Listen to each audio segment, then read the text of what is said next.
irmãos, estamos aqui de volta, né? Como prometemos, para dar continuidade ao nosso estudo, né, do livro do Apocalipse. Nós estamos ainda no primeiro capítulo, né? Estamos falando ainda sobre ele, estamos estudando bem devagar, bem cautelosamente, para que não possamos colocar o carro na frente dos bois. Vamos devagar, vamos com calma, que a gente vai chegar lá, tá bom? Então, é um prazer estar com vocês aqui. E, mais uma vez, eu quero pedir a vocês, dê o seu like, né? Compartilhe esses vídeos, né? Se inscreva, né? Você que está ouvindo pela primeira vez, se você gostou, se você está gostando, se inscreva, compartilhe, né? Ative o sininho das notificações para que você seja avisado assim que tiver um vídeo novo, o YouTube vai estar avisando a você que chegou um novo vídeo nosso. E você compartilhe com seus amigos, seus irmãos em Cristo, na sua igreja, né, para que possam participar com a gente, né, dar aquele apoio, né, a esse trabalho, né, que nós fazemos aqui, juntamente com o nosso amado irmão Bruno, né, com a sua revista Ato e Reflexo, né, que tem dado esse apoio maravilhoso para a gente, fazendo a edição desses vídeos. Então vamos nos apoiar, vamos dar apoio a esse trabalho. Como nós falamos no início, esse trabalho não foi feito para ganhar dinheiro. Não é a nossa intenção ganhar dinheiro no YouTube. Nunca foi, nunca vai ser. Chegar a ter milhões de seguidores para ganhar muito dinheiro com isso, como alguns fazem. Como alguns fazem. Usam do YouTube como cabide de emprego. A nossa intenção não é fazer do YouTube cabide de emprego. Nossa intenção é divulgar a palavra de Deus a todas as pessoas. Mostrar que Deus, ele se preocupa com o ser humano. Deus ama o ser humano. Por isso ele enviou o seu Filho para vir a este mundo, morrer por nós, ressuscitar ao terceiro dia e estar junto ao Pai, intercedendo por nós como nosso advogado. Ok? Essa é a intenção, não é outra, senão essa. Então eu conto com o seu like, né? Gostou? Dá o seu like. Não gostou? Dá o seu dislike. Não tem problema nenhum, né? Não tem problema nenhum. Aqui é uma democracia. Você é livre para você dar a sua opinião. Faça o seu comentário, faça a sua pergunta. O que você quiser perguntar, pode perguntar, que você vai ter a sua resposta. Você não vai ficar sem resposta. Tá ok? A gente conta com você, então. A gente pode contar com vocês, então? Beleza. Ótimo. Então vamos lá. Vamos dar continuidade, então. Voltando ao texto, João, então, começa a descrever como era aquela figura que ele estava vislumbrando atrás dele, né, do castiçal. Lembra do castiçal? Nós estávamos falando dos 7 castiçais? E que surgia um castiçal no meio deles? Muito bem. Primeiramente diz que ele estava vestindo uma veste longa e talhada. Quer dizer, talhada quer dizer até os pés. Esse termo talhada quer dizer uma vestimenta longa até os pés. Por isso que diz talhada. Cingido pelos peitos com um cinto de ouro. Pois bem, essa veste longa e talhada era uma menção às vestimentas dos sumos sacerdotes. Lembra da vestimenta dos sumos sacerdotes no passado? De Arão, né? E aqueles outros sumos sacerdotes que existiram? Usavam essas roupas para ministrarem no santuário do templo. Eles usavam essas roupas especificamente para ministração, né? Para o culto, para os sacrifícios, né? Toda aquela cerimônia, todo aquele cerimonial ali era para essa finalidade que eles usavam aquelas roupas. E Jesus estava usando a mesma roupa que eles, a roupa sacerdotal. Por quê? Porque Jesus é o nosso sumo sacerdote. Ok? Então Jesus, cumprindo, né, esse papel de sacerdote, ele usava essa roupa talhada até o fim, essa roupa longa, que ia cobrir os pés, e o cinto de ouro, né, traspassado, né, no peito, né, um cinto de ouro. Jesus é o nosso grande sumo sacerdote. o nosso relacionamento com Deus, né, como está escrito como deve ser lá em Hebreus capítulo 2, no verso 17, e também em Hebreus capítulo 3, no verso 1. Vemos que essa personagem estava cingida pelo peito com um cinto de ouro. Esse cinto de ouro, né, isso se refere ao antigo símbolo mundial de força e autoridade. O ouro, esse cinto de ouro, significa isso, força e autoridade. É o que Jesus tem, porque toda a força, toda a autoridade pertence a Jesus Cristo, o Senhor. Tá? O homem trabalhador em geral usava uma túnica curta sobre as suas roupas largas, ao passo que os que tinham mais autoridade usavam um cinto, no caso, o cinto era de ouro, simbolizando ser de uma autoridade incontestável, como vemos também lá em Mateus 28, verso 18. Então, os homens humildes, os servos, usavam as roupas, né, as túnicas curtas, mas aqueles que tinham uma autoridade maior, né, eles tinham uma túnica longa, cobria os pés, tá? Símbolo de autoridade, de força, né, sobre aquele povo, sobre as pessoas. Assim como o Senhor Jesus tem a sua autoridade, né, sobre a sua igreja. Ok? Assim é descrito essa parte aí das vestimentas com um cinto de ouro traspassado no seu peito. Um outro detalhe aqui era que a sua cabeça e seus cabelos eram brancos como a lã e como a neve, e os seus olhos como chama de fogo. Isso incorpora a ideia de nos remetermos à antiguidade, à visão do profeta Daniel no capítulo 7, dos versos de 9 a 13, onde Cristo é chamado o ancião de dias. Se você for lá no capítulo 7 de Daniel, versos de 9 a 13, você vai ver esse termo, ancião de dias. Esse ancião de dias é nada mais, nada menos da pessoa de Jesus Cristo, o Deus vivo. Ok? Então, quando você vira o termo ancião de dias, é referência ao Senhor Jesus, em Daniel. Ok? A cor branca como lã e neve significa a justiça de Deus. Pois Cristo é a personificação da justiça divina. Né? O branco, ele significa isso, a pureza, a justiça pura, santa, imaculada do Senhor. Né? Então, esse era a razão das vestimentas brancas que Jesus estava usando ali. Né? Os olhos como chama de fogo. Na realidade, da construção grega, quer dizer, seus olhos atiravam fogo. É como se saísse fogo dos olhos de Jesus. Né? Não é igual a esses desenhos que tem aí. Não se trata disso. Tá bom? Isso é uma figura, né? É uma ilustração que João está dando à pessoa de Jesus. Ok? Isso aí indica a indignação de Cristo com a indiferença da igreja apóstata, a igreja de Laodiceia, quando a igreja não é o que deveria ser, incitando assim a ira do Senhor. Tá? Então é um outro termo, a ira de Deus, o cálice da ira de Deus. Isso são referências ao período da tribulação. Então, o fogo, amados, o fogo na Bíblia, ele tem sentido sempre de juízo, de justiça a ser implantada, né? Queimar o pecado, queimar o sacrifício. Fogo não significa bênção. Fogo significa juízo. O fogo na Bíblia tem essa conotação. Por isso que lá em Hebreus diz que Jesus é paz, é amor, mas também é fogo consumidor. Não diz fogo abençoador, mas sim fogo consumidor. Ele consome, ele destrói aquilo.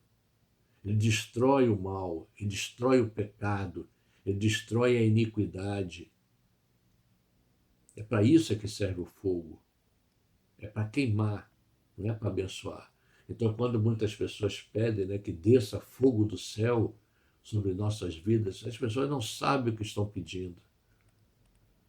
Ah, porque lá em Pentecostes o fogo desceu. O fogo não desceu.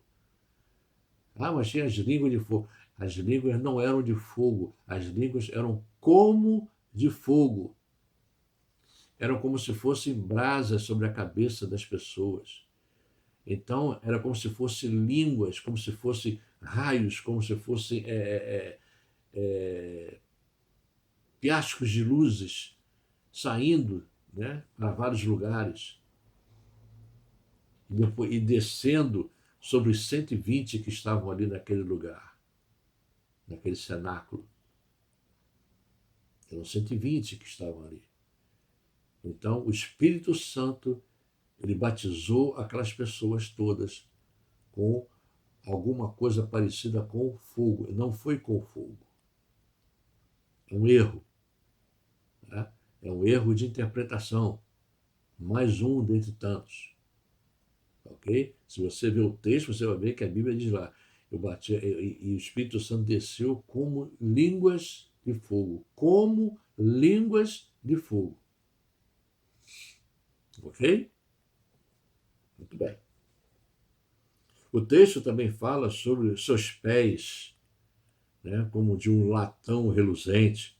Isso nos leva a pensar no juízo de Deus no altar de cobre do tabernáculo, onde o pecado era julgado. Se você for lá no Velho Testamento, você vai ver, né, que o altar de cobre, né, o tabernáculo, ele era para julgamento. O pecado ali era colocado o animal para ser sacrificado como para pedir perdão pelos pecados do povo. E ali o fogo consumia aquela oferta, aquele sacrifício. Né? E a voz, como de muitas águas, né, mencionada no texto, nos faz lembrar das grandes quedas d'água. Né? Eu sei que se você já tem a oportunidade de ir para a cachoeira, né, da Foz do Iguaçu, as cataratas do Niágara, né, essas cataratas grandes, essas cachoeiras grandes, você vê o barulho que é as águas batendo, né, no solo.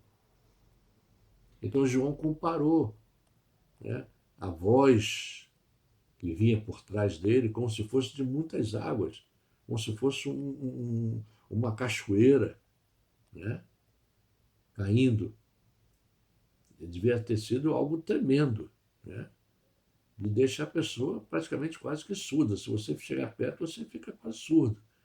O barulho que é o peso da água batendo sobre as rochas ou batendo sobre as próprias águas. É um barulho ensurdecedor. Assim era a voz de Jesus, segundo João. Tá? Ah, isso significa que no dia do juízo todas as vozes se silenciarão e só uma voz será ouvida, a do Senhor dos Exércitos, como uma voz de muitas águas. Então, no dia do juízo final, só será ouvir a voz de Jesus Cristo. Nenhuma outra voz será ouvida, né? A não ser dos anjos, né, que colocarão diante do Senhor as pessoas, as causas, os livros serão abertos e serão lidos. E a voz do Senhor será ouvida, como a voz de trovão, a voz de muitas águas, estrondos, relâmpagos. Assim será a voz do Senhor. Para nós, não. A voz do Senhor será como refrigério à à nossa alma, ao nosso espírito, ao nosso corpo que nós vamos ter. Para os ímpios, será algo terrível ouvir a voz do Senhor. Ficarão com medo de ouvir a voz do Senhor. Né? Então tem esses detalhes, tá bom? Adiante vemos uma referência bem peculiar em que ele tinha à sua destra 7 estrelas. E da sua boca saiu uma espada de 2 fios, de 2 gumes, né? Assim como diz a palavra, né, que a palavra do Senhor é como se fosse uma espada de dois gumes, que ela traspassa, ela vai até a divisão da medula e a alma. Assim é a palavra do Senhor. E o seu rosto era como o sol, quando na sua força resplandece, é como se fosse o sol do meio-dia, o sol a pino. Você não consegue olhar para o sol. Assim será a presença do Senhor, né? Agora, note que o próprio Senhor interpretou isto mais adiante no verso 20, onde as 7 estrelas são os anjos das igrejas. Quem são esses anjos? São anjos de asinhas? Não. Os anjos são os pastores das igrejas, dessas igrejas, das 7 igrejas. São os 7 pastores que são mencionados ali. As cartas foram enviadas para os pastores. As cartas não foram enviadas para as igrejas. As cartas foram enviadas para os pastores, para que as cartas fossem lidas para as igrejas, para as suas respectivas igrejas. Tanto é que você vê logo no início, ao anjo da igreja em Éfeso, ao anjo da igreja em Esmirna, ao anjo da igreja em Tiatira, ao anjo da igreja em Sardes, ao anjo da igreja em Filadélfia, ao anjo da igreja de Laodiceia. Você pode ver que a carta foi endereçada aos anjos, aos pastores. Não foi à igreja. O assunto era a igreja, mas o destinatário eram os pastores. Ok? É bom que se diga isso para você. Alguns interpretam que nesta hora não seriam 7 pastores, mas sim 7 anjos, né? Alguns interpretam como sendo anjo mesmo, porque os tais estavam no céu com o Senhor, ao passo que os pastores ainda estariam na terra. É uma interpretação totalmente errônea, nada a ver. Estes tais anjos poderiam representar guardiões dos templos, das igrejas, assim como lá em Mateus 18:10, quando Jesus deixa claro que existem anjos que guardam até as crianças. Não se trata dos anjinhos loirinhos, né, de cachinhos, como muita gente, como os católicos costumam dizer que os anjos são, né? São crianças, não tem nada a ver uma coisa com a outra, tá? Ok? Isso são pinturas, isso é idolatria. Logo, essa corrente tem sido bem aceita pela maioria. E eu, particularmente, aceito essa interpretação por essas razões razoáveis e racionais. De quê? De que os anjos não são anjos mencionados ali. Os anjos são mensageiros. O que quer dizer a palavra anjo? Quer dizer mensageiro. Então, os pastores, eles eram os mensageiros que Deus usava para levar a mensagem de Deus à sua igreja. Ok? Então, essa era a razão, né, de que se tratava, né, desse tipo de pessoa. Não eram anjos, eram pastores, eram seres humanos, como eu e você. Ok? Muito bem. Quanto à sua boca saiu uma espada de 2 fios, isso nos remonta lá em Hebreus, né, 4:12, que diz que a palavra de Deus é mais cortante que uma espada de 2 gumes, 2 fios. E também que no dia do juízo a palavra de Cristo será como uma espada contra os condenados, que não haverá defesa nem fuga contra ela. Ela será fulminante e decisiva como uma certeira no alvo. Assim a palavra do Senhor vai ser direta e exclusiva para os ímpios, para a condenação, não para nós, ok? E o seu rosto como o sol em todo o seu resplendor e esplendor, faz menção ao que nós, como chamamos o sol a pino, o sol do meio-dia, fazendo menção à natureza divina de Cristo, tal como foi no Monte da Transfiguração, onde seu rosto brilhava mais que o sol, lá em Mateus 17:2. Então, meu amado, aqui está a explicação para essa figura que estaria sendo apresentada, né? Pés reluzentes como de latão, o seu rosto brilhando como o sol do meio-dia, né? Os seus cabelos brancos como a neve, né? Os seus olhos flamejantes, saindo fogo de dentro deles, a sua boca, uma espada de 2 gumes saindo. né? Isso aí são figuras, são simbologias que João estava tentando descrever para a gente numa linguagem que a gente pudesse entender, né? Ok? Mas não é que sai uma espada da boca, né, de Jesus, abre a boca e sai uma espada de dentro. Não se trata disso. A espada ali é a palavra criadora, a palavra de Gênesis, da criação. O mundo e o universo ele foi criado pela palavra. Haja luz, haja água, haja terra, haja sol, haja lua, haja luminares, tudo é palavra, ok? Então vamos ficando por aqui, mais essa parte, e vamos caminhando aos pouquinhos, né? Até chegarmos ao último capítulo do Apocalipse, ok? Então, fiquem todos na paz do Senhor, que a graça e a paz do Senhor esteja sobre a tua vida, sobre a tua família, não somente hoje, mas por todo sempre. Que Deus te abençoe, tenha um dia abençoado na presença do Senhor e até uma próxima oportunidade. Se assim Jesus nos permitir e se Ele não voltar antes, estaremos aqui novamente. Ok? Então, que Deus te abençoe. A paz do Senhor a todos. Graça e paz.